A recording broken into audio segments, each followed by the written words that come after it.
अंबेडकर को के पास ये 370 का मामला गया, आप सबको पता है वो 370 क्या थी, वो 370 भी हट गई, 35 भी हट गई। लेकिन इस देश के संविधान में सेकुलर शब्द तो 1976 में आया। और कमाल है, आपने हजारों उसमें अमेंडमेंट किए, लेकिन यह पहला देश है भारत का कि जिसके संविधान का प्रीएम्बल, जो प्रीएम्बल होता है वो किसी भी देश के संविधान का अक्षुण्ण होता है, उसमें बदलाव नहीं होता, उसके अलावा तमाम चीजों में होता रहता है। लेकिन भारत के प्रीएम्बल के अंदर यह शब्द 1976 में उस वक्त डाला जब देश के ज्यादातर नेता जेल में बंद थे, और वो एक पॉलिटिकल एजेंडे के तहत डाला। लेकिन मैं उसको भी मान लेता हूं कि भाई चलिए आपने 76 में डाल दिया, तो 76 में जो संविधान सेकुलर हुआ वो 1993 में कम्युनल क्यों हो गया? और जिस पार्टी ने बनाया उसी पार्टी ने उसे कम्युनल कर दिया, यह भी नहीं कोई दूसरी करती है। जब सेकुलरिज्म की इस फ्रॉड में कहा कि भारत के हर नागरिक के राइट बराबर हैं, उसकी पूजा पद्धति क्या है, इससे किसी का कोई लेना देना नहीं है। तो फिर किस चीज की कीमत की वजह से आपने 1993 में नरसिम्हा राव की सरकार पे दबाव डाला और बिना किसी डेफिनेशन के, बिना किसी एनालिसिस करे आपने एक फरमान जारी कर दिया कि देश के अंदर 5 पंथ जो हैं वो माइनॉरिटी में है, और यकायक माइनॉरिटी कमीशन इस देश में घोषित हो गया। इन बातों पे चर्चा नहीं हुई हमारे यहां कभी, क्योंकि इस पे चर्चा करने से तो कुछ लोग नाराज हो जाएंगे। जिन्हें नाराज होना है वो 100 बार हो जाएं, जीवित रहते हुए इसी बातों को 1000 बार कहूंगा। और आप भी कहें, यह देश बचाने की बात नहीं है, यह राष्ट्र बचाने की बात है। इसलिए जो इस देश में पॉलिसी ऐसी बनी है जिससे राष्ट्र खतरे में है, मेरी चिंता सिर्फ वहीं तक है। राजनीति होती रहेगी, सरकारें आए जाएं, मुझे कोई फर्क नहीं पड़ता। इसलिए मैंने पहले दिन से कहा कि मेरा किसी के साथ कोई संबंध नहीं है। मैं किसी के प्रोग्राम में भी चला जाऊंगा, मैं संघ के प्रोग्राम में भी जाता हूं। मैंने कहा लश्कर तोयबा कोई प्रोग्राम करेगी, मैं वहां भी जाऊंगा, बुलाओ तो करके दिखाओ। मेरी आवाज में कोई फर्क आने वाला नहीं है, मेरी आवाज में कोई तर्क में आने वाला नहीं है कि मैं किस प्लेटफॉर्म पे खड़ा हूं, इसलिए वो बात ना बोलूं जो उनको अच्छी ना लगे, बल्कि मैं वही बात बोलता हूं जो उन्हें खराब लगे। 50,000 पारसी हैं इस देश के अंदर, मात्र 50,000। 1.5% सिख हैं, 1% बौद्ध हैं, 3.5% ईसाई हैं, और 19% अल्लाह मियां के फरिश्ते हैं। आपने यकायक कहा कि ये 5 पंथ और मजहब के लोग जो हैं इस देश में माइनॉरिटी में हैं, इन्हें स्पेशल किस्म की बैसाखी चाहिए। हमने आरटीआई डाली, हमारी टीम के साथी ने आरटीआई डाली कि जरा यह तो बताया जाए कि इस पूरे इतनी बड़ी ताकत में जो 25 से 30 करोड़ लोग हैं, क्या चाहते हैं आप? ये जो 25 से 30 करोड़ लोग हैं, ये ना तो यूएनओ की परिभाषा में फिट बैठ रहे हैं, और भारत में कोई परिभाषा ऐसी बनी नहीं है। तो सरकार से पूछा कि आपने माइनॉरिटी कमीशन बनाने से पहले क्या कोई इसका बेसिस क्या है? तो सरकार का जवाब सुन लीजिए। सरकार ने कहा इस किस्म की बातचीत पे, इस किस्म के एनालिसिस पे, इस किस्म के डाटा पे कभी कोई बात ही नहीं हुई। ये सिर्फ अनाउंस कर दिया गया, उसके बाद में फिर वो ऑर्डिनेंस आया, साइन हो गए, अब वो कानून बन गया और भारत के संविधान के साथ चिपक गया। तो 19 से लेकर 25 करोड़ लोग भी इस देश के अंदर अल्पसंख्यक हैं, और 50,000 पारसी भी हैं। ना पारसियों को डर लगा, ना बौद्धों को डर लगा, न क्रिश्चियन को डर लगा। जो 19 से 25 करोड़ लोग हैं उन्हें डर लग जाता है थोड़ी थोड़ी बात में। अब संविधान के अंदर यह लिखा हुआ है कि मजहब के नाम पर किसी को रिजर्वेशन नहीं दिया जा सकता। इसकी भी 3-4 बार कोशिश हुई। आंध्र प्रदेश में 7% दे दिया गया, फिर कोर्ट में गया तो स्ट्राइक डाउन हुआ, फिर उत्तर प्रदेश में सलमान खुर्शीद साहब ने जाके घोषित कर दिया, फिर स्ट्राइक डाउन हुआ। जब संविधान में लिखा हुआ है और पार्टी संविधान की शपथ लेकर के जब मेंबर ऑफ पार्लियामेंट बनते हैं, तो वही मेंबर ऑफ पार्लियामेंट ऐसे मुद्दे उठा करके आखिर किसको अपीज करना चाहते हैं? 2011 का सेंसस जो पब्लिक डोमेन में है, 2011 का सेंसस आप लोगों ने पढ़ा नहीं? भारत देश के 9 राज्यों में हिंदू माइनॉरिटी में रहता है। कहीं कहीं तो वो 2% है, 24% है, 9% है, 7% है। और झूठ का ये पुलंदा माइनॉरिटी कमीशन का चल भी रहा है। उसमें एक और बड़ा झूठ है, राष्ट्रीय अल्पसंख्यक आयोग का बजट करोड़ों में है, अनगिनत है। उनके लिए तो हर एक ने दरवाजे खोल दिए, क्योंकि मैं बड़ी जाति में पैदा हो गया हूं, लिहाजा मैं तो अमीर पैदा हुआ हूंगा। तो एक रिजर्वेशन तो संविधान के माध्यम से आया, उस पे भी अंबेडकर की टिप्पणी बड़ी हार्श है, आज का तो कोई लीडर दे नहीं सकता। उन्होंने कहा मैं इसके खिलाफ हूं, लेकिन अगर यह दिया भी जा रहा है तो 10 साल से ज्यादा नहीं देना है। और अब रिजर्वेशन के नाम पर, इस माइनॉरिटी कमीशन के नाम पर आपने एक बड़ा चंक उन लोगों को दे दिया है जिनका ख्वाब ही इस मुल्क में ग़ज़वाए हिंद लाना है, जो इस एजेंडे के लिए काम नहीं कर रहे कि देश मजबूत हो। उनका एजेंडा है सरकार कोई भी आ जाए, पॉलिटिकल पावर से, ब्लैकमेलिंग से, डरा करके, धमका करके, किसी भी तरीके से इस देश की जो पूरी ताकत है उस पर कब्जा करो। और इतने दबाव में है कि एक शख्स जो खुद माइनॉरिटी का है, जो 1.5% थी, उसको आज तक इस देश ने कभी माइनॉरिटी नहीं माना। सरदार मनमोहन सिंह भी उसी माइनॉरिटी के हैं, 10 साल तक प्रधानमंत्री रहे। लेकिन इस देश में जब तक मुसलमानों को नहीं बनाओगे तब तक अल्पसंख्यक का कोई मतलब नहीं है।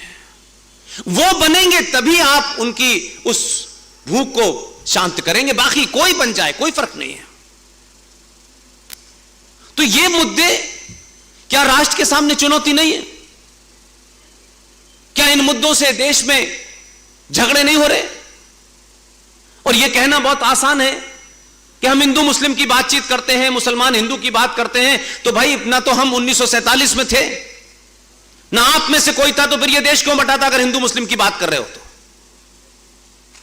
यह चुप्पी आपने 1947 में रखी और 2021 में भी रखना चाहते हैं। समस्या वही है और उससे ज्यादा भयानक है। आप समझना नहीं चाहते, क्योंकि आपको लगता है अगर यह समझ में आ गई तो मुझे कुछ करना पड़ेगा, कुछ ना कुछ एक्शन लेना पड़ेगा।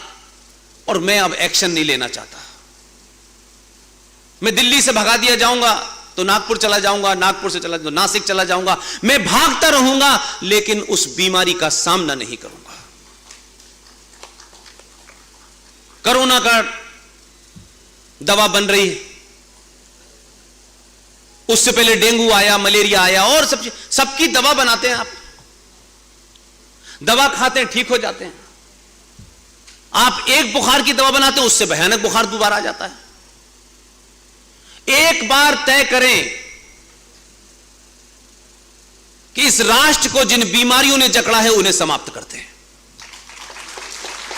10 साल जाएंगे जीवन के, एक जनरेशन को यह करना ही पड़ेगा। यह नहीं होगा कि मेरा हिस्से का काम के लिए मैं सोचूं कि पड़ोस में भगत सिंह पैदा हो जाए, सुभाष जी वापस आ जाएं, कोई इनमें से सुभाष बन जाए। मैं नहीं बनना चाहता। मैं तो उसके बाद का जो माहौल होगा उसकी मलाई खाऊंगा, तो भाई साहब वो मिलने वाली नहीं है। एक जनरेशन को आहुति देनी ही पड़ेगी, आप चाहें या न चाहें। यह गलती 1935 में लाहौर में की जिन लोगों ने, वही गलती 1990 में कश्मीर में की है। कश्मीर में एक भी हिंदू ने कभी शायद जोर से किसी मुसलमान का नाम तक नहीं लिया होगा, कभी नहीं कहा।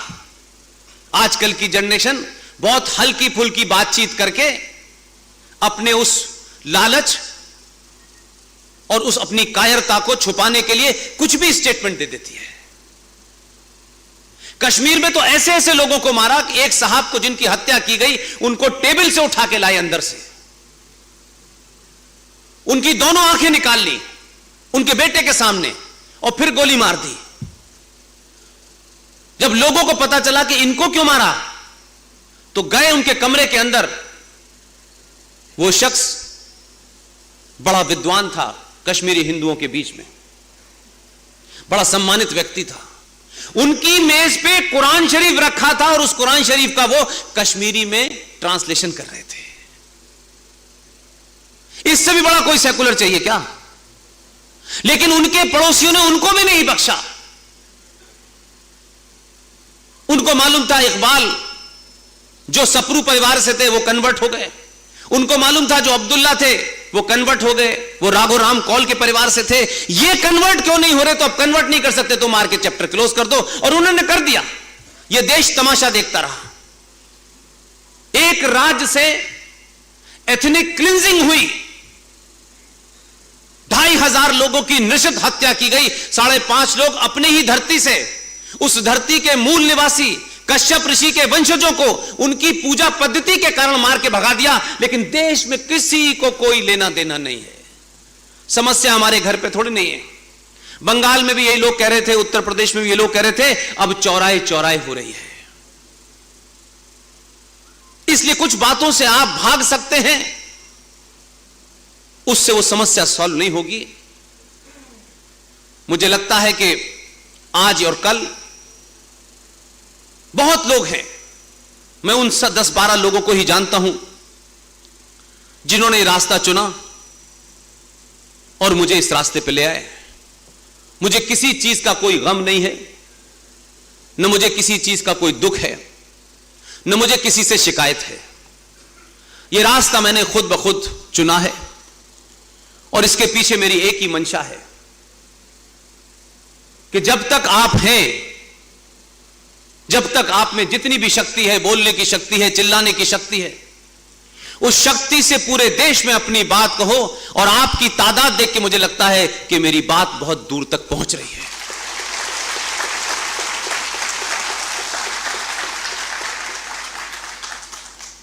इसलिए मैंने, सरकार ने शायद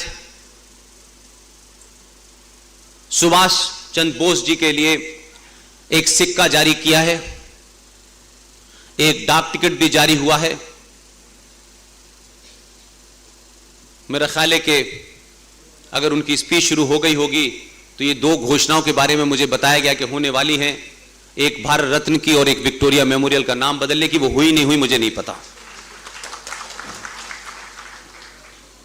हमारे यहां, हमारे समाज में नेहरू बनना बहुत आसान है, बहुत आसान है।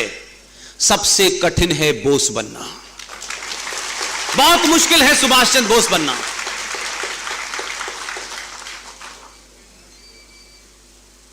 मैं तो इनकी तरफ देखता हूं,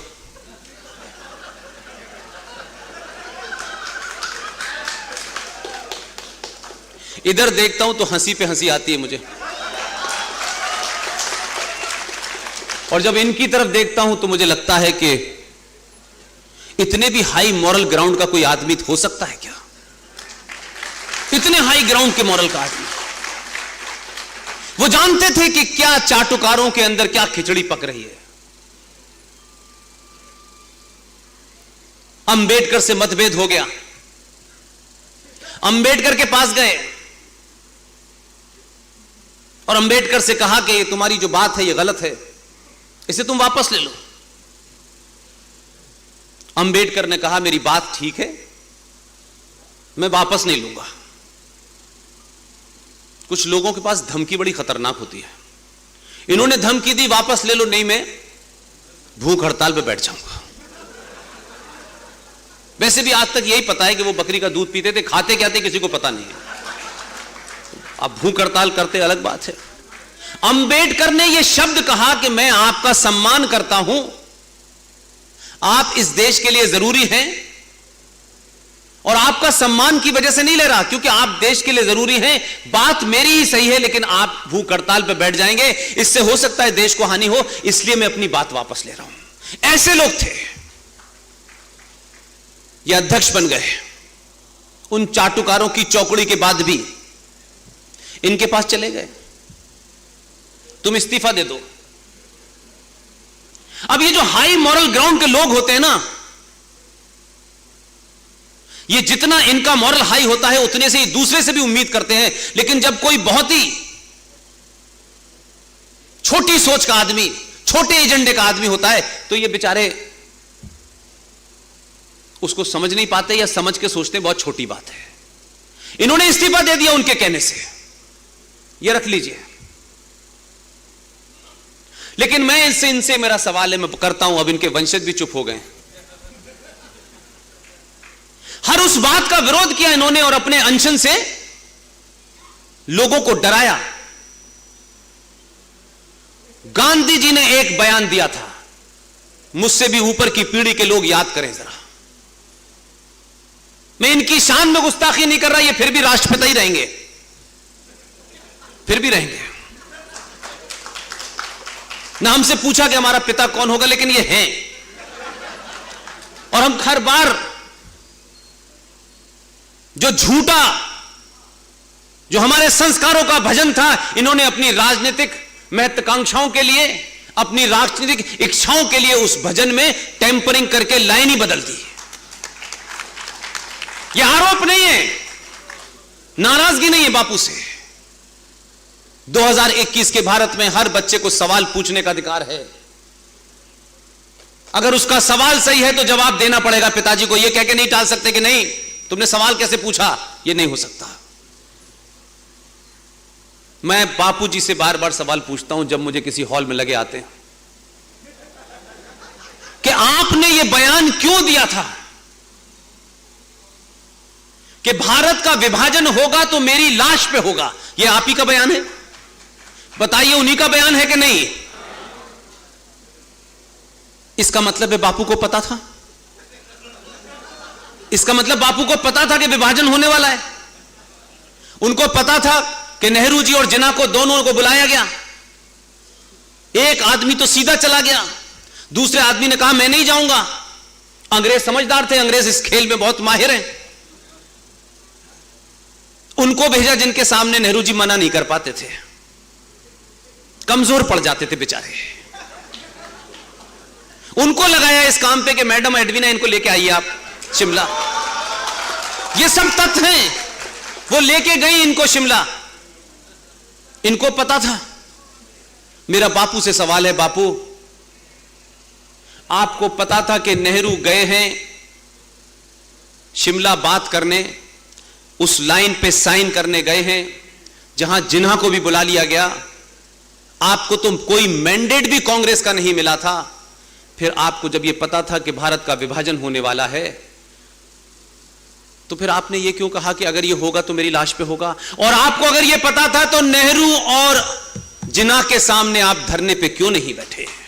एक बार बैठते कि कुछ भी हो जाए धर्म में ये नहीं होने दूंगा, नहीं बैठे आप। उनको मालूम था कि ये हाई मॉरल ग्राउंड के लोग हैं और उनको मालूम था कि इनका लेवल क्या है। ये ऐसे लोग हैं वो कहेंगे बैठ जाओ मर जाओ अच्छा है, इसलिए उनसे कहने की हिम्मत नहीं उनकी। इसलिए बहुत लोग, मैं किसी के कृत्य को जस्टिफाई नहीं करता, लेकिन आज के भारत में बातचीत करने से शर्माना क्यों है भाई? इसमें शर्माने की क्या बात है? ये हमारे यहां हो गया, नहीं हम इस पे बात नहीं, लेकिन हम सीता जी पे बात कर लेंगे, राम पे बात कर लेंगे, उनके चरित्र पे बात कर लेंगे, लेकिन भाई हम इस बात पे बात नहीं करेंगे। नाथूराम गॉडसे ने गांधी को मारा, ये एक सच है, इसमें तो कोई दो राय नहीं है। सच है कि नहीं है? लेकिन नाथूराम गॉडसे ने या उसके इस कृत्य करने से पहले कोई वो गुंडा था, बदमाश था, आतंकवादी था, या इसलिए मारा कि गांधी जी मैं ब्राह्मण हूं ये बनिए हैं इसलिए मारा, धर्म के कारण मारा? ये तो नहीं मारा। जैसे आज मैं देखता हूं लोग अपने नेता के प्रति इतने दीवाने होते हैं कि उसके मुंह से कुछ गलत नहीं सुनना चाहते, लोगों को तकलीफ होती है। लेकिन एक बड़ा नेता जब इतनी बड़ी बात कहता है तो राष्ट्र उस पर यकीन करता है। मैं भी यकीन करता हूं और यह सोच के कि यार अब तो कह दिया ना, अब नहीं हो सकता, भरोसा रखो। तो आपने कहा कि मेरी लाश पे भारत पाकिस्तान बटेगा, तो लोगों ने कहा जो आदमी इतनी ताकतवर बात कहता है वो कुछ भी हो जाए लेकिन ये बटने नहीं देगा। नाथूराम गॉडसे ने उनकी हत्या की, उस समय के हिसाब से जो कानून था उसको सजा मिलनी चाहिए थी, इसमें कोई डिबेट नहीं हो सकती। किसी भी सभ्य समाज में किसी की हत्या को जस्टिफाई नहीं ठहराया जा सकता। लेकिन क्या हम 50 साल के बाद भी उन कारणों पे बात करने से शर्माएंगे? क्या किसी ने पूछा कि नाथूराम गॉडसे ने गांधी को मारा क्यों था? क्या किसी ने पूछा कि वो जो कोई ऐसा नहीं था, ये 200 साल पुरानी कहानी है। आज तो नेताजी सुभाष चंद्र बोस की कहां क्या फाइलें निकल रही हैं, कहां कहां से फाइलें निकल के आ रही हैं। तो नाथूराम गॉडसे का उस मजिस्ट्रेट कोर्ट में दिया हुआ आखिरी बयान क्यों छुपाया गया? क्यों छुपाया गया? समाज तय करता, आने वाली जनरेशन तय करती किसने सही किया किसने गलत किया। लेकिन एक आदमी को अपने निजी स्वार्थों के लिए आपने जने क्या क्या बनाया, क्या क्या बनाया, और उस आदमी का नाम लेकर डराया। ये देखो उनके मानने वालों की सरकार आ गई है, ये दिल्ली में जो बैठे हैं नाथूराम गॉडसे की सरकार आ गई है। इसलिए मैंने कहा गांधी तो बहुत लोग बन सकते हैं, कोई गॉडसे नहीं बनता। उसने हत्या हथियार से की, इसलिए सजा मिली, लेकिन लोगों ने तो इसकी पीढ़ी दर पीढ़ी की नस्लों की हत्या की, उसके लिए सजा किसे मिलनी चाहिए? आपने अपने स्वार्थ के लिए इतिहास गलत लिखा, किताबों में चीजें गलत लिखवाई, चाटुकार लोगों को इकट्ठा किया और एक अजीब इतिहास लिखवा दिया है। और यह जनरेशन आज भी उसी में घूम रही है। इसलिए शायद सही रास्ता उसको समझ नहीं आ रहा कि हम हैं क्या, हमें करना क्या है भाई। मार्कशीट पे बहुत सारे नंबर लाना, बड़ी नौकरी प्राप्त करना, अमेरिका चले जाना, कुछ कारें खरीदना, कुछ बड़े मकान बनाना और समाप्त। लेकिन एक तथ्य की तरफ आपका ध्यान नहीं जा रहा है। मैं उस तथ्य की तरफ आपका ध्यान दिलाना चाहता हूं। हमने जितनी भी तरक्की की हो, सुभाष बाबू के 14 भाई बहन थे, 9वें नंबर के थे ये। जब उनके 14 बच्चे थे तब संकट नहीं हुआ, अब तो 2 पे संकट है। तब सुभाष पैदा हो रहे थे जब 14 थे, अब 2 में एक भी सुभाष की बात नहीं सुनना चाहता। आप कहां से चले थे कहां आ गए? आपने तरक्की बहुत की, आप पे गाड़ियां बहुत हैं। लेकिन यह भी सच है, इस सनातनी हिंदू समाज को, युवा जो है उनको ध्यान देना है कि मैं देख रहा हूं पिछले 30-35 साल का रिकॉर्ड निकाल करके, भारत में जितनी संपन्नता हिंदू सनातनी समाज में आई है, उतनी ही तेजी से हिंदू परिवारों के माता पिता वृद्धाश्रम में जा रहे हैं।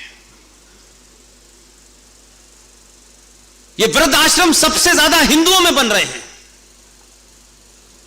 तो ये कौन सी तरक्की आपने की भाई? जब आप इतने संपन्न हुए तो आपने मां बाप को सड़क पर छोड़ दिया।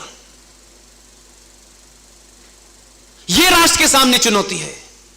जिस मां ने बाप ने एक जीवन लगाया, उसके पास ज्ञान की खाने, उसे छोड़ दिया आपने और आप अमेरिका चले गए। मैं इस तरक्की को तरक्की नहीं मानता। जो शिक्षा आपने दी उससे तो भारत समाप्ति की तरफ जा रहा है। आपके संस्कार सरोकार सब समाप्ति की तरफ जा रहे हैं, आपके आदर्श भी समाप्ति की तरफ जा रहे हैं। इसलिए संविधान में लिखा है जनगण गाना है तो खड़े होना है, तो जनगण गाया जाएगा। सुप्रीम कोर्ट कोई फैसला देगी, मानना होगा। संसद कोई कानून बना देगी, उसको मानना होगा। तो सरकार तो संविधान से बंधी है, लेकिन समाज जीवन में सुबह से लेकर शाम तक 90% कार्य उस संविधान से नहीं करता, अपनी आस्थाओं और सरोकारों से करता है। राष्ट्र की पहचान है यह दीपों का जलना। यह किसी संविधान में नहीं लिखा कि प्रोग्राम शुरू करने से पहले दीपों को प्रज्वलित करना चाहिए। ये आस्था का केंद्र है, ये हमारे सरोकारों की पहचान है, ये हमारी संस्कृति की पहचान है। कोई कानून नहीं लगेगा इसके ऊपर, लेकिन अगर जनगण हो रहा हो और लोग बैठे हो तो खबर बनेगी, इस पे नहीं बनेगी। ये आस्थाएं टूट रही हैं, समाप्त हो रही हैं। मेरी चिंता यह है क्योंकि समाज का काम है, ये जो पूरा समाज है ये आस्थाओं से चलता है। सुबह से लेकर शाम तक आप कानून और संविधान की धारा नहीं बताते हैं कि बेटा तुम गाली मत देना, तुम पे धारा नंबर 3 लगेगी, ये कह दोगे तो ये धारा लगेगी। कोई नहीं कहता है। वो एक समाज के अंदर उसकी जो परंपराएं हैं, जो संस्कृति है, जो सरोकार आपको मिले हैं, उससे समाज चलता है। और जब समाज कमजोर हो जाता है, उसमें लालच और कायरता भर जाती है, तो राज आपकी सरोकारों में दखल देना शुरू कर देता है।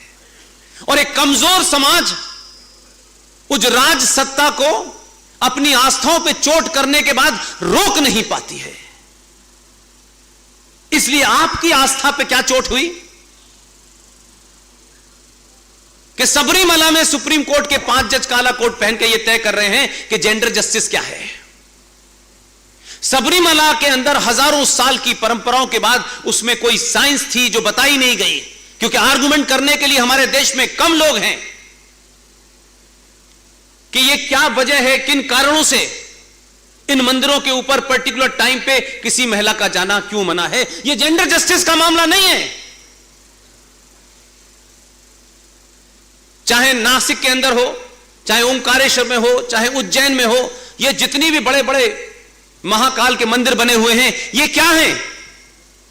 जो काम हमको शायद करना चाहिए था, हमारे बुजुर्गों को करना चाहिए था, वो नहीं बताया गया। ये जो उज्जैन में महाकाल है, जो शिव जी का बड़ा सा उनका वो है, उस पे दूध और पानी क्यों पड़ता है? जरा खोज कीजिए।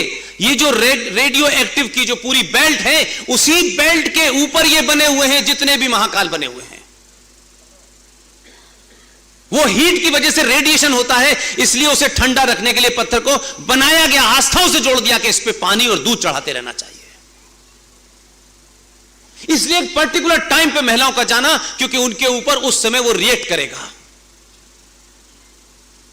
आपका एक भी सुबह उठने से लेकर अंतिम संस्कार तक कोई भी आपकी आस्था जो है सिर्फ ऐसी हवा में नहीं रखी, लेकिन यह बताया नहीं गया आपको। उसको इस तरीके से प्रेजेंट किया गया, ये तो ढकोसलेबाज लोग हैं, ये ब्राह्मणों ने कर दिया है, ये संतों ने कर दिया है। अरे हो सकता है कि कुछ संत हो जो बेचारे उसको कम्युनिकेट न कर पा रहे हो उस भाषा में। क्या 1948 से पहले कुंभ नहीं हो रहा था?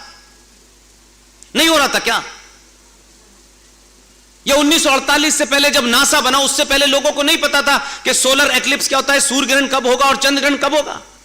नहीं पता था। आज भी हिंदुस्तान के छोटे से छोटे गांव में चले जाइए, 5 रुपए का एक पंचांग आता है, बुजुर्ग बता देते हैं फला दिन फला टाइम पे सूर्य ग्रहण पड़ेगा। नासा की जरूरत नहीं है, लेकिन हमारे लोगों को यह लगने लगा है कि जेंटलमैन का मतलब है सच बोलने वाला, टाई लगाने वाला, सूट पहनने वाला, जबकि जेंटलमैन ही सबसे ज्यादा चोर और बदमाश और गुंडा है। इसलिए हमने फोटो से उस बच्चे के मन में यह बना दिया है कि जो आदमी इंग्लिश बोलता है, टाई लगाता, ही इज अ जेंटलमैन। उसका बाप 500 बीघा के अंदर खेती करता है, पंप में अंदर पानी लगा के फावड़ा कंधे पर रख के, गंदे मिट्टी के पैर होते हैं, वो हमेशा उसको कहता है he is a dirty man. हमने किस किस्म की शिक्षा दी है मेरे भाई? हम खुद भी जिम्मेदार हैं। अंग्रेज आए, मुगल आए, सरकारें आई, लेकिन हमने भी तो कुछ कुछ चीजों का ध्यान नहीं दिया। सरस्वती कॉन्वेंट स्कूल, यह सुन के आपको चक्कर नहीं आते? खोपड़ी नहीं घूमती आपकी? और हम गर्व से कहते हैं 90% हिंदुओं के माता पिता इस पे गर्व करते हैं। जब बच्चा इंग्लिश स्कूल में पढ़ रहा हो तो मां ने, जिसने कभी एबीसीडी ना बोली हो, वो भी स्कूल का नाम रट लेती है ताकि सबके सामने बताना है। सेंट जेवियर में पढ़ता है मेरा बच्चा, सेंट फिडेलिस में पढ़ता है मेरा बच्चा, आवर लेडी ऑफ फातिमा में पढ़ता है मेरा बच्चा। कॉन्वेंट का मतलब ही नहीं पता आपको। और पता होता तो शायद ये भूल नहीं करते। लेकिन मुझसे पहले की जनरेशन, उससे पहले की जनरेशन की जरूरत थी, वो ये बताते हम कर क्या रहे हैं, किधर जा रहे हैं और क्या हासिल करना चाहते हैं इससे। तो जब समाज ऐसे बिखर जाता है तो सुभाष चंद्र बोस जैसे लोगों को सुभाष चंद्र बोस तस्वीर पे लटके हुए अच्छे लगते हैं। सुभाष चंद्र बोस हमारे घर में पैदा ना हो, हमारे घर में तो जवाहरलाल नेहरू पैदा हो, जो 19 साल प्रधानमंत्री रहा जुगाड़ करके। इस समाज ने सुभाष चंद्र बोस, वीर सावरकर, छत्रपति महाराज शिवाजी पैदा करना बंद कर दिए, इसलिए इस समाज में चाटुकार और दलाल पैदा हो रहे हैं।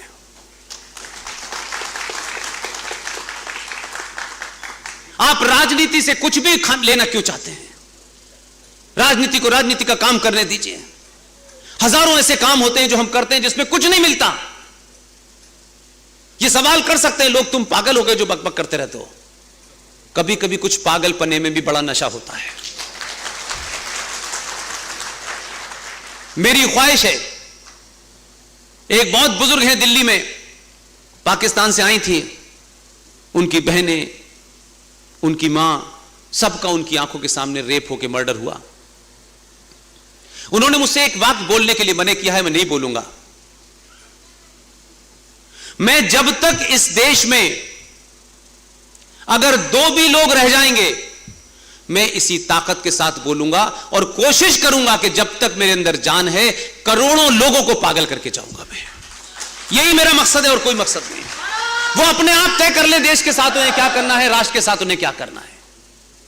इसलिए पहली विनती है, 2 बार जरा 2 मिनट की लंबी सांस लेकर के घर पे सोचिएगा, हमारा जन्म क्यों हुआ है, हम किस लिए आए हैं इस धरती पे भाई?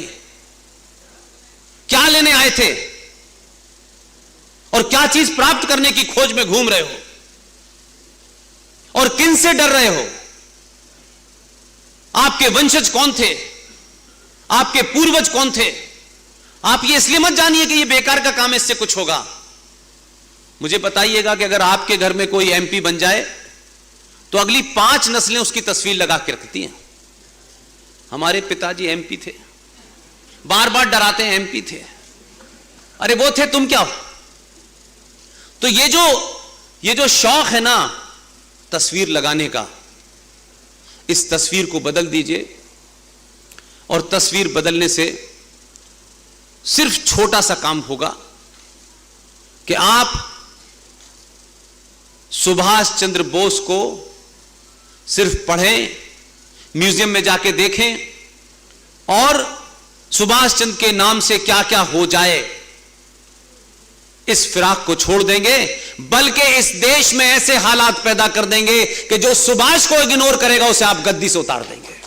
वो ताकत बनने की कोशिश की है। जो सावरकर का अपमान करेगा उसे कुर्सी से उतार देंगे आप। हर आदमी को सावरकर बनने का शौक नहीं है। बनना है तो बॉम्बे में बाल ठाकरे बनो, छत्रपति महाराज शिवाजी बनो, सावरकर बनो। जिस दिन भी इस देश के अंदर ये लोग पैदा होने लगेंगे, इस देश में छोटे भाई का पजामा, बड़े भाई का कुर्ता पहने हुए कोई डरा नहीं सकता। कोई नहीं डरा सकता आपको। जिनके पूर्वजों ने डर के मारे, लोगों को पता है क्या कहने वाला हूं। यह बात मैं बार बार रिमाइंड इसलिए नहीं करा था, इसलिए कराता हूं मेरे भाई। आप सब इस हॉल में और इस हॉल के बाहर जो लोग सुन रहे हैं, आपके पूर्वज उस दौर में जब जिंदा रहने के लिए तलवार से सामना करना पड़ता था, वो जब नहीं डरे तो आज आप क्यों डर रहे हैं? किससे डर रहे हैं?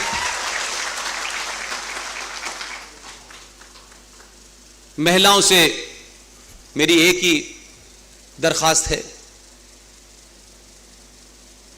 कि मैं मानता हूं किसी भी परिवार में, किसी भी समाज में महिला की जो भूमिका है वो बड़ी ताकतवर है। इन्होंने तो उस वक्त भी ढूंढ लिया था और रानी झांसी एक पूरी ब्रिगेड बनाई थी उस वक्त भी, उस वक्त की महिलाओं के बारे में सोचिए और आज की महिलाओं के बारे में सोचिए।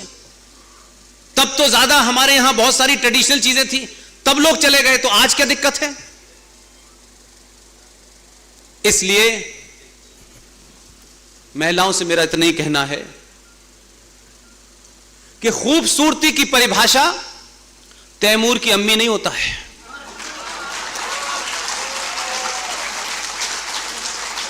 अगर बहादुर और खूबसूरती की भाषा है तो जीजाबाई बनी है, क्योंकि मां के पास वो बच्चा जो झूठ भी बोल के आता है, गलत भी करके आता है, वो मां से सब कुछ बता देता है।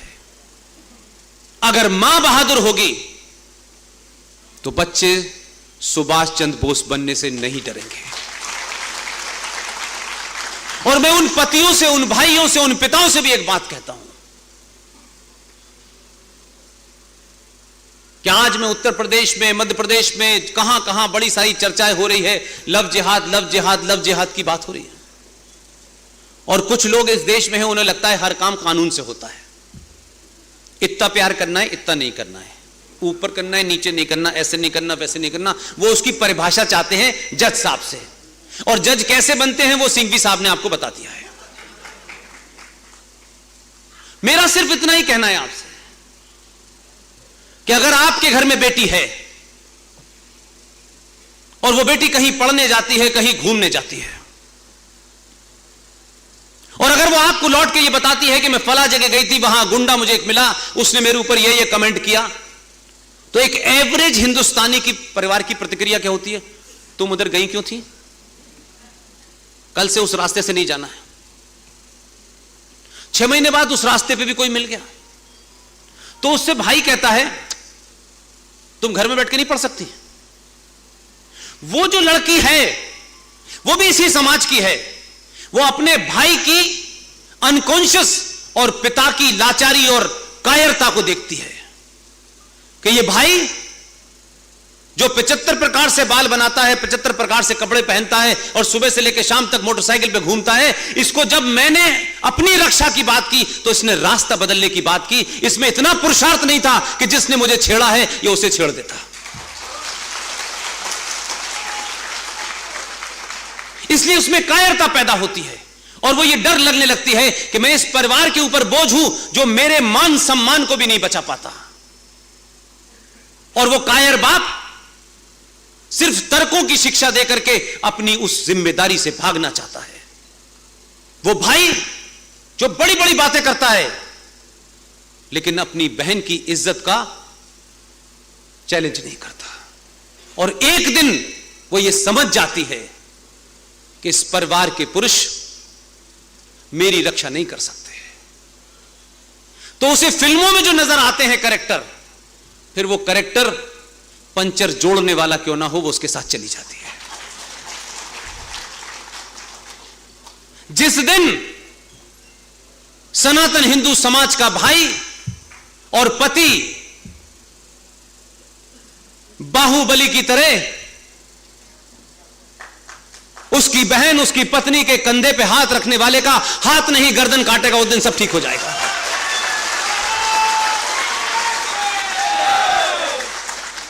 उस देव सेना के,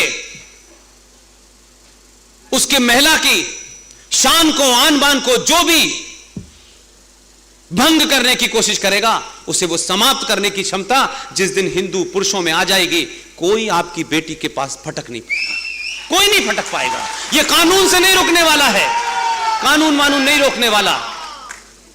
इसलिए मैं आपको एक फिल्म बताता हूं। एक फिल्म आई थी, उसमें एक रेखा नाम की महिला थी और एक कोई विनोद मेहरा नाम के, और फिल्म का नाम था घर। मैं इसलिए कह रहा हूं कि आज की जनरेशन शायद इन्हीं नैरेटिव से समझ पाती हो। अच्छा खासा घर था, बड़े मिडिल क्लास के लोग थे, शादी ब्याह करके रह रहे थे, जाते थे आते थे। एक दिन वो अपनी पत्नी को कहीं ले गया घुमाने के लिए, 4 गुंडों ने उसकी पत्नी के साथ रेप किया। ये उस फिल्म की कहानी को देख करके आप सोचिए कि कितनी पुरानी फिल्म होगी, मैंने देखी नहीं, लेकिन मुझे देखनी पड़ी जब ये रेफरेंस मुझे मिला। जिस पत्नी के साथ 4-5 गुंडों ने रेप किया, वो पति अपनी पत्नी को घर ले आता है और धीरे धीरे उसका साइकोलॉजिकल ट्रीटमेंट होता है, तमाम ट्रीटमेंट चलते हैं। कुल मिलाकर के उस फिल्म का एंड यह दिखाया गया कि इसका पति अपनी पत्नी के बुरे वक्त में इसके साथ खड़ा रहा। भाई कहीं और खड़ा होना था क्या उसे? यह उसके पुरुषार्थ का पैमाना था कि देखिए साहब वो अपनी पत्नी के साथ खड़ा रहा। लिहाजा हमें इस फिल्म का इतना ही मैसेज था कि आपकी शान, जो परिवार की औरत होती है, जो परिवार की बेटी होती है, हमारे समाज में वही शान होती है। इसलिए उसको चारों तरफ से सिक्योर रखा जाता है कि कोई उसको छूने ना पाए। इसलिए आप सावरकर, छत्रपति शिवाजी से होते हुए नेताजी सुभाष चंद्र बोस को आज आप याद कर रहे हैं। मेरी सरकार से एक ही मांग है, और यह मांग इसलिए है कि मैं नहीं समझता कि जिस राज्य के अंदर सुभाष चंद्र जैसा जोशीला आदमी हो, इतना पुरुषार्थी आदमी हो, जिसने सत्ता को लात मार दी हो, जिसमें इतनी हिम्मत हो कि दुनिया की पावरफुल एक हुकूमत, जिसकी हुकूमत में सूरज नहीं डूबता था, अब सूरज निकल नहीं रहा, उसकी सत्ता को ठुकरा दिया हो और उसने देश की आजादी की घोषणा 21 अक्टूबर 1943 में की हो। उसने झंडा भी बनाया, बैंक भी बनाया, करेंसी भी बनाई, सब कुछ बना दिया, और दुनिया के 9 देशों ने उसको मान्यता दी, जिसमें सबसे पावरफुल देश यूएसएसआर ने भी उसको मान्यता दी। लोगों को डर लग गया कि अरे ये क्या हो सकता है। इसलिए उनको गायब करने में आपके भारतीय समाज के बड़े बड़े नेता अंग्रेजों के साथ मिलकर उन्होंने एक कुकर्म किया। मेरी कटक के लोगों से और आपके माध्यम से मेरी एक मांग है, मुझे लगता है आप मेरी बात के साथ सहमत होंगे। मैं बात इसलिए मानता हूं कि हमारा समाज सिंबल को देखता है, उसको लगता है अरे विशाल काय हाथी, उसके सामने नमन, बड़ा पेड़ उसके सामने नमन, सूरज उसके सामने नमन। वो ये मानता है। अगर इस समाज को यही अच्छा लगता है तो अगर गुजरात में 2 गुजरातियों के सत्ता में आने के बाद एक स्टैच्यू ऑफ यूनिटी की सबसे बड़ी मूर्ति अगर दुनिया की है तो वो गुजरात में लग सकती है। स्टैच्यू ऑफ लिबर्टी अगर गुजरात में लग सकती है, जिस देश ने इस देश को यूनाइट किया, तो मेरी आपकी सरकार से, यहां के लोगों से, हर उस जवान आदमी, ये इसलिए मत कहिए कि साहब ये तो वेस्टेज ऑफ मनी है। राष्ट्रों के बड़े बड़े पुरोधाओं को खड़ा करने के लिए अगर एक आध बार पैसा वेस्ट भी हो जाए तो कोई बुरी बात नहीं है। हम हजारों काम ऐसे करते हैं दिखावे के, जिसमें पैसा बहुत खर्च होता है, लेकिन उसका आउटपुट वो नहीं होता जो हम समझते हैं। इसलिए 1 रुपए किलो चावल दे करके आप सत्ता में रहें, मुझे कोई दुख नहीं है, उनका आपका मामला है। आप जीते सत्ता में 10 बार रहें, लेकिन मैं आपके माध्यम से एक ही बात कहना चाहता हूं कि कटक जहां सुभाष चंद्र बोस जैसा बहादुर पैदा हुआ हो, अगर सरदार पटेल इस देश की यूनिटी का कारण थे